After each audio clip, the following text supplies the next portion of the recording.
Fala galera da FUVEST, tudo tranquilo? Vamos aqui para uma questãozinha da FUVEST 2021, segunda fase, questãozinha discursiva, análise de esqueminhas e alguns conceitos bacanas de imuno. Maravilha? Então a gente vai ampliar, trabalhar aquela ideia sempre de fazer uma excelente revisão dentro desse conteúdo que com certeza absoluta cairá muito, mas muito, não só na FUVEST, mas em outros vestibulares, beleza? Porque, cara, não tem jeito, né? A gente continua vivenciando uma pandemia, né? Já que, meu irmão, o número de casos agora na Europa, voltou a aumentar, aquela coisa de louco. Meu irmão, só que agora a gente já tem vacinas, a gente já tem dados mais concretos a respeito, né, de como que estamos nos comportando em relação à doença, beleza? Então, tudo isso a gente vai poder aí, né, somando a essa questãozinha. Maravilha? Então não deixem de se inscrever no canal, galera. Importantíssimo, cara, que vocês deem esse apoio pro professor aqui, cara. Beleza? A gente tá nessa luta, 2021, pô, iniciei o trabalho aqui com mais, né, com mais força. 2022 vai ser porradeiro de conteúdo aqui neste canal. Maravilha? E vamos com tudo, vamos juntasso, beleza? Vamos arrebentar essa última prova que vocês vão fazer na vida de vocês.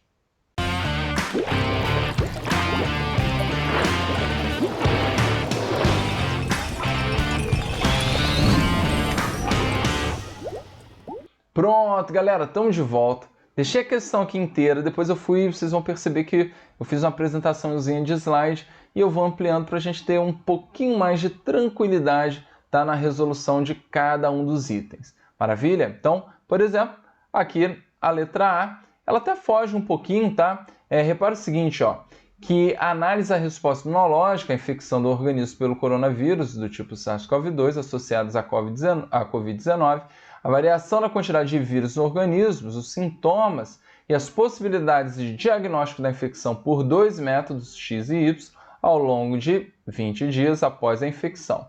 Então ele me deu aqui, ó, dois esqueminhas. Um, né, da entrada aqui, ó, do SARS-CoV-2 nas células aqui, ó, do epitélio pulmonar, ok? Então tem aqui, ele botou aqui os fagócitos, né? Lembra que a gente, quando tem a entrada de qualquer antígeno que seja, né? Quando inicia a resposta imunológica, tá? A gente tem principalmente os macrófagos atuando. Eu gosto muito de fazer esse esqueminha aqui, ó.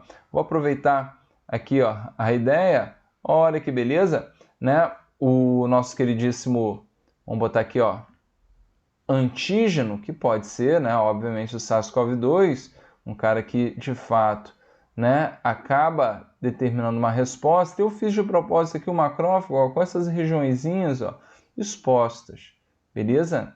Então, a gente vai chamar essa célula aqui, ó, de célula apresentadora de antígeno, tá? Tô comentando ela porque, cara, ela é muito importante na ideia de formação de anticorpo, de células específicas para o antígeno. Beleza? Então, célula apresentadora de antígeno. A nossa UERJ aqui no Rio já perguntou sobre ela, ok? Então, ela é nada mais nada menos do que o macrófago mais o antígeno, beleza? Então, essa é a ideia. Célula apresentadora de antígeno. Ele botou aqui os fagócitos e aqui ele botou, ó, que isso está rolando em 0,12 horas. Tá? E a gente tem aqui, ó, uma barreira em que ele já fala da produção de linfócitos B, ok? E a produção de anticorpo. A gente vai chegar lá, vou comentar melhor sobre isso, ok? E a gente tem um outro, tá, esqueminha aqui, ó, em que ele relaciona, tá, essa curvinha aqui que está subindo, está tendo pico, ok? Que é a curva de quantidade de vírus no organismo, então repare que aqui é o pico. E nesse momento também, ó, é quando ele comenta aqui, ó, do término da febre. Então, o término da febre até o 5º dia aqui. Beleza? E são dois diagnósticos, tá? O Y e a curva de eficiência do diagnóstico do método X. Beleza? Show de boleta. Então, vamos lá. O primeiro comando, ele fala sobre a febre. Beleza? E a febre, cara, ela tem algumas importâncias, né, na resposta imune, ok? A gente fala muito da ideia do aviso, né? Lembra que a resposta, na verdade, inflamatória Pensa em algo menor primeiro. Pensa numa farpinha que entrou na nossa pele, beleza? E depois de um momentozinho você vê que ficou inchado, ficou o quê? Dolorido, ficou quentinho, beleza? Ficou avermelhado, maravilha? Então tudo isso está caracterizando, né, uma resposta inflamatória, né? Porque quando entra essa farpinha, lembra que a gente acaba criando uma via, né, de entrada de bactérias, de fungos, tudo que tiver no ar ali, meu irmão, vai junto vai para dentro do teu corpo. Então teu corpo, para evitar, meu irmão, né, essa porcariada circulando no teu corpo, beleza? Eles vão lá e arrebentam esses caras, beleza? Então cria uma verdadeira guerra ali entre antígenos e as nossas primeiras ali, a nossa linha, né, de defesa primária, constituída principalmente pelos neutrófilos, né? Lembra que o neutrófilo, meu irmão, é pau para toda obra, filho, né? Ele, Ave Maria, viu qualquer antígeno, qualquer corpo diferente, vai lá e arrebenta. Só que esse cara, né, boa parte deles morre e aí vira aquela massinha branca que vocês conhecem, chamam de pus, beleza? E tem os macrófagos, e os macrófagos eles têm uma eficiência maior no sentido de apresentar o antígeno, beleza? Então tudo isso está rolando e a febre ela serve como um aviso, agora de maneira um pouco mais ampla, pensando numa infecção aí que está, né, de fato chegando a boa parte do teu corpo, ok? Então por isso que uma boa de uma virose, né, ela acaba determinando a formação da febre, beleza? E aí você, pô, fica já ligadão, né, que tem de fato um corpo estranho dentro de você, beleza? Já tá azanando. Maravilha? E aí, galera, outro papo muito importante em relação a esse aumento de temperatura é o estímulo, tá, das próprias células de defesa, beleza? Então estimula, né, as células de defesa. Então elas vão agir de maneira mais efetiva, tá? As células de defesa. Maravilha. E você ainda poderia falar em relação à desnaturação proteica dos antígenos, ok? Desnaturação proteica, tá? Desnaturação proteica dos antígenos, ok? Então, os antígenos, lembrando que é qualquer, né, partícula ou organismo que acaba determinando uma resposta imunológica, beleza? Então, essa é a ideia que a febre vai acabar trabalhando, tá? E ele perguntou, né, uma das funções, você poderia colocar qualquer uma dessas três, beleza? Bom, agora, galera, pegando mais a parte celular, ó, repara que ele botou aqui, ó, que dos métodos citados, identifica e justifica aquele mais indicado para o diagnóstico da infecção por SARS-CoV-2, pela presença de anticorpos, beleza? Então lembra o seguinte, cara, aquela célula apresentadora de antígeno, tá? Eu gosto de fazer muito esqueminha que é bem resumidinho, cara, tá? Bem resumidinho de antígeno. Ele dá um aviso para quem, galera? Ele dá um aviso, só para a gente pegar um pouquinho de imuno, tá? Ao nosso linfócito TCD4, ok? Esse cara aqui, eu costumo brincar que é o meio de campo do nosso sistema imunológico. Como assim, Vitão? É esse cara que vai determinar, tá, a produção de linfócitos T CD8, também chamados de citotóxico, não é isso? E a gente forma também, né, os linfócitos B, que se diferenciam em plasmócitos, ok? Isso já no tecido, né? E aí são esses caras produtores de anticorpo, ok? Caracterizando aí a nossa resposta humoral, beleza? E tá aqui, ó. Maravilha? Então, ó, segundo o gráfico apresentado, em qual dia após a infecção o organismo será mais preciso utilizando esse método, tá? Então, qual método seria interessante a gente utilizar? Reparem, galera, que a produção de anticorpo ela está variando aqui, ó, aproximadamente de 7 a 20 dias, beleza? Isso quer dizer que se para produzir anticorpo a gente demora esse tempinho, repare que os dois diagnósticos, ó, o método Y e o método X, ok? Eles têm uma eficiência em um período razoavelmente diferente, né? Enquanto o método Y, ok? Ele está trabalhando aqui, ó, né, até o 15º dia, mais ou menos, beleza? Um pouco antes, né, um pouco 10, 13 dias aqui. Repare que o X, ele tem como principal, né, período, ok? Aqui, ó, quase, né, um pouquinho depois aqui do 10º dia. E isso casa, né, talvez um pouquinho menos aqui, 8 dias e tudo mais, com a ideia de identificação do anticorpo. E aí, se você pensa que você começa a produzir anticorpo entre 7 a 20 dias, né, quanto mais próximo desse 7º dia ou um pouquinho mais eficiente é o método. E quem está casando com isso aqui bem é o método X. Beleza? Então você tinha que fazer uma análise de gráfico aqui, né, casando as duas informações, tá? Os dois diagnósticos, ok? A ideia de identificação, ok, de anticorpo, que é o que ele pediu, a presença de anticorpos, ok? Então você tem essa informação aqui e a gente poderia, então, numa boa, tá, estar discutindo. Lembra que se falou-se muito dos anticorpos, né? Principalmente o IgM e o IgG, ok? Então, o IgM caracterizando mais a fase aguda da doença, logo o início, beleza? E o IgG mais a parte crônica, beleza? Né? E lembra que o IgG é quem a gente produz em maior quantidade, principalmente na resposta secundária, beleza? Então, pós-vacina, né, a gente já teve o contato, já produziu o IgM, mas o IgG ele vem, meu irmão, rasgando, ok? Na resposta secundária. E também é o cara que a gente caracteriza, né, sendo passado lá, tá? Lá na placenta, beleza? Então, no caso das grávidas, né, que eram vacinadas, transmitiam aos filhos o IgG. Maravilha?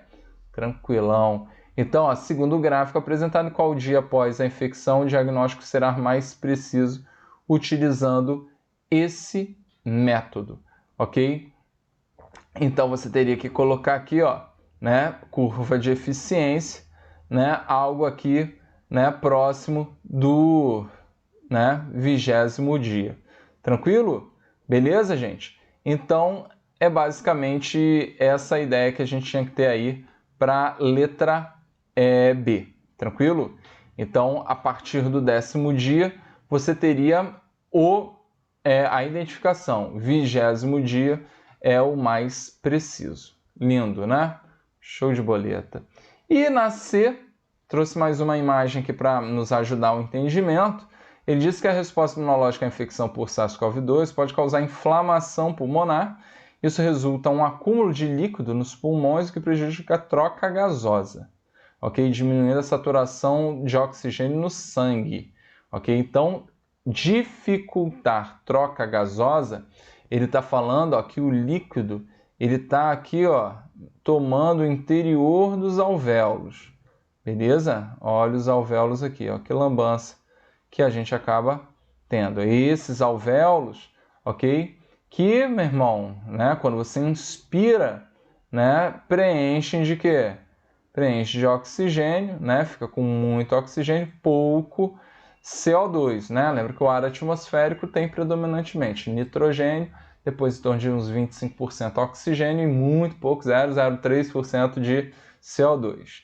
Beleza? Então, como que o acúmulo de líquidos nos pulmões interfere na troca gasosa, galera? A gente está dificultando essa troca aqui, ok? Né? Difusão, lembra que está rolando difusão aqui dos gases, né? Então, se enche de líquido, você, né, dificulta, impossibilita, né, a troca de gases. Maravilha? Então, você vai falar aqui, né? Importante estar na sua resposta, a palavra-chave aqui, ó, hematose, beleza?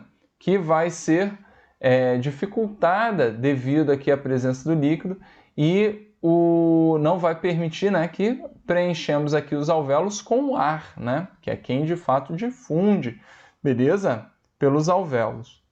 E o que acontece com o pH do sangue quando ocorre diminuição da saturação de oxigênio, galera? Opa. Né? Lembra o seguinte, galera, quando a gente tem pouco oxigênio, quer dizer que a gente está aumentando né? Não é porque a gente tem pouco oxigênio, desculpa, deixa eu melhorar isso aqui. Lembre que o fato de você diminuir ou dificultar a hematose, você dificulta a entrada sim do oxigênio. Mas lembre que a gente acaba retendo o CO2 também no sangue. E vocês que são fera em química, né? Quando a gente pensa no CO2, né, que reage aqui, ó, com água, formando quem? O H2CO3, ó, o ácido carbônico, ok? A gente aumenta esse cara também. E lembrem que esse maluco, quando ele ioniza, ele normalmente libera o H+, né, e o HCO3-, beleza? Então, se você está deslocando essa reação aqui para formar mais ácido, a tendência é que você aumente a concentração do H+, e naturalmente você diminua o pH sanguíneo. Então, o pH ele fica mais ácido. Show? Essa é a leitura que vocês precisavam fazer aqui, tá? Então, o pH ele diminui, ok? Ele diminui, ok? E aí, galera, lembra que essa diminuição do pH é importante, né, para a ação, ó, do nosso famosíssimo bulbo, ok? Então a pessoa ela vai ficando mais ofegante, né, a partir do momento que o pH está diminuindo. Galera, isso obviamente numa pessoa doente ela vai ficar ofegante, pô, às vezes ali, né, deu 3 passos em casa, né, que era o que muita gente, né, afetada aí pela doença acaba reclamando. Ele fala, cara, eu caminhei um pouquinho, já tô, pô, cansadaço, né, meu irmão? Então esse que é o grande pepino, tá? Agora, se vocês fizerem, né, uma relação razoável, pensa no camarada que, pô, mergulhou, ficou bastante tempo, né, sem respirar debaixo d'água, ou o cara que está fazendo um exercício, né, prolongado, um exercício intenso, beleza? E que naturalmente ele fica ofegante, por quê? Porque quanto mais ele faz essa atividade, mais CO2 ele libera, mais ácido fica o sangue, e quem de fato controla, né, a nossa frequência respiratória é essa concentração de CO2, beleza? Então, fiquem ligados nisso, que é um papo que, meu irmão, pode vir de tudo quanto é jeito. Lembra que quem é sensível a essa alteração é o famosíssimo bulbo. Beleza, galera? Então, tudo isso tinha que estar na resposta aí de vocês, beleza? Então, o acúmulo do líquido nos pulmões dificulta, né, a difusão dos gases, né, a troca, né, a entrada do oxigênio na circulação, a saída do CO2, beleza? Então, com a diminuição, né, do oxigênio, a gente está caracterizando o aumento do CO2 na circulação, caracterizando uma diminuição do pH sanguíneo. Maravilha? É isso, gente. Espero que tenham curtido. A gente comentou aqui, falei bastante, tá? É um assunto que vai vir muito ainda nos vestibulares, pode ter toda certeza absoluta, porque, meu irmão, a gente ainda está vivendo a pandemia, a gente precisa ter cuidado, você não pode, meu irmão, né, ficar dando mole aí, porque vai ficar doente. Toma essa bodega dessa vacina, para de ficar de chilique, meu irmão, enfia ali a agulhada, para de chororô e vamos com tudo. Até a próxima.